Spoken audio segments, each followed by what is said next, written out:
So as a play caller, how does it feel to have a running back where even at like carry number 36, Thank you. even at carry number 36, he's running for 20-some yard touchdown. Yeah, there were a couple of those where he kind of was tapping out, and I said, no, get him back in there. Yeah, I've been through that. Get his ass back in there. No, I mean, he's proven that throughout his career. Just by the way he takes care of himself. I mean, it's his size. I mean, it's just the way it is. I mean, it's obviously we're lucky to have him. I mean, that's just the way it is. I mean, the way he takes care of himself. As the year goes on, he's going to continue to get stronger. As the weather, turns the way it does, you're going to need him. And at the end of games, you're going to need him. Is there an extra, I want to say emphasis, but, obviously Keaton rotates in on occasion, but was there an emphasis from you guys, hey, we need to make sure we've got Derrick in there, a little more often, for lack of a better term? Maybe a little bit, but I think what we fail to realize sometimes is games go that way. We've had games where we've had 38 snaps and 46 snaps and 50 snaps. And when you get in the 70s, usually that means you're having a lot of success on offense. You're having success on early downs, and you're ahead in the game. And that's going to warrant more carries for whoever the running back is. Was there an emphasis of getting him going? Sure, but also our plan of attack. Being under center, some of the formations and the personnel groupings we were in bodes a little bit, more in terms of what we were doing, for Derrick.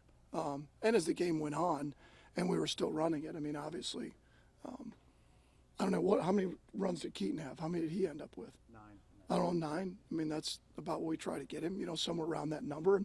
And the more you have the ball and the better you're on first down, that opens the gates to all kinds of, obviously, anything you want to do offensively. Todd, at this point in the season, to have that level of sustained success during a game, the physicality, the run success, does it feel like ramping up to where you need to be right now? And now, of course, then with the Steelers and Browns, the way that game played out, what you have now Sunday against Pittsburgh. Well, it felt like that last week. When I got up here last week, I kind of said that, that the Patriots game, the Bengals game, the Steelers game the week before, it felt like, we were able to run the football pretty effectively and throw it, but lean on that heavily. And I felt like we were close. I mean, we've been close.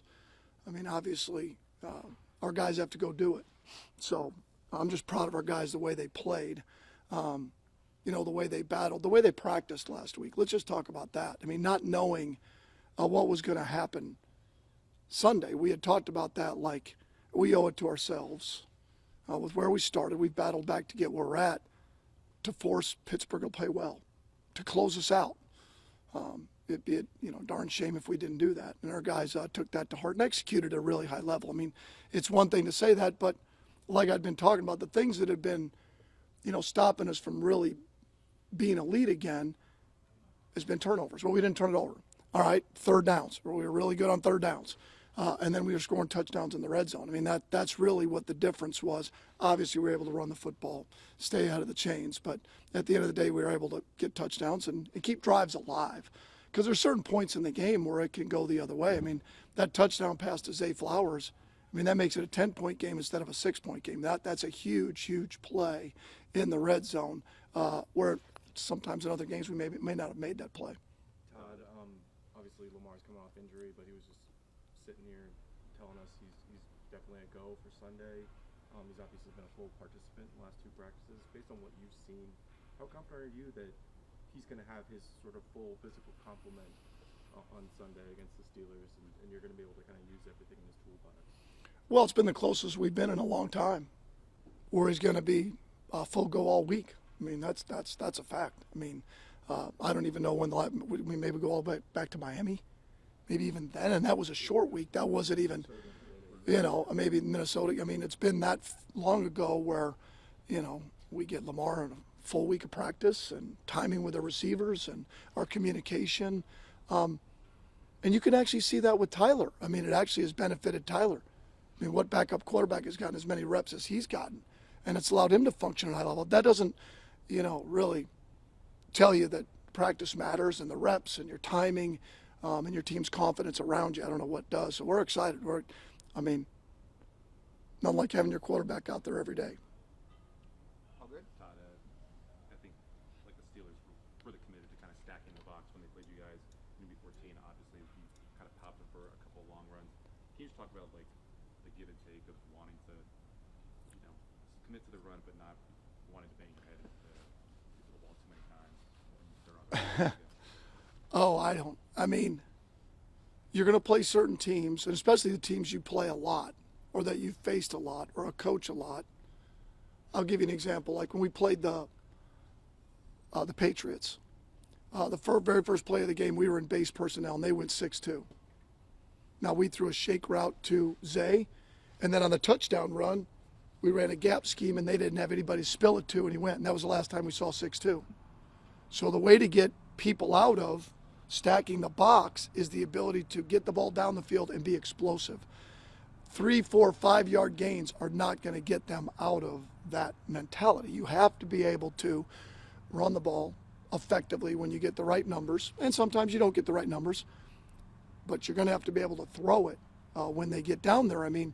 When we played the Steelers the first time, the touchdown, non-touchdown or touchdown to Zay Likely was because they had everybody up in there, and we had been in that formation a couple times before and struggled to run it. It was cover 0, 6-2. So our ability to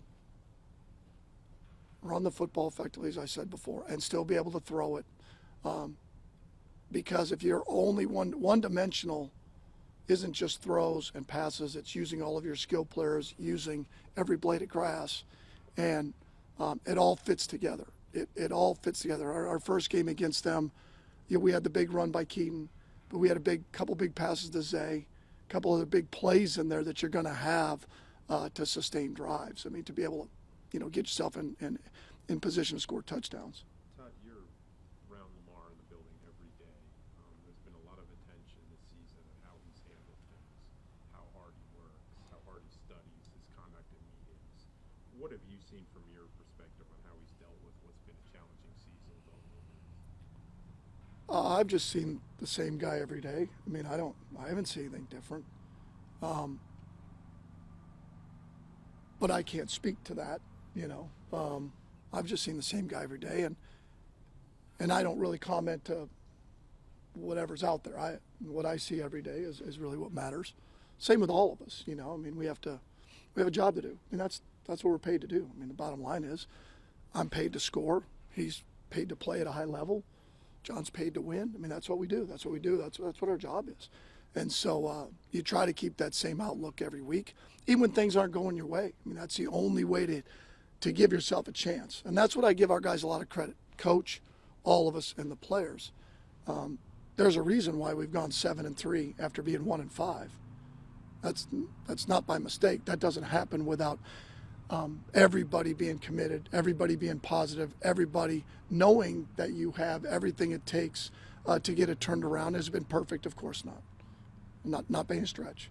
But I haven't seen really a change in him at all. Todd, how important is the availability of TJ Watt for what you guys want to do, and I guess what Pittsburgh wants to do defensively? Well, he's a great player. Like any great player, it's much harder to go against. You've got a game plan, especially a player of his caliber, his craftiness, his ability to get to the quarterback. Guys that can get to the quarterback change the game. There's no other way around it. All you have to do is look at who gets paid the most money in this league, and that'll tell you who's the most important, right? That's a fact. General managers and owners aren't giving money away to the guys that aren't, critical to winning games. Obviously edge rushers, quarterbacks, pass catchers, all those guys. So he's an elite player, and we'll scheme like he's going to play, like we're planning on him playing. All right. Thank you, guys. Happy New Year.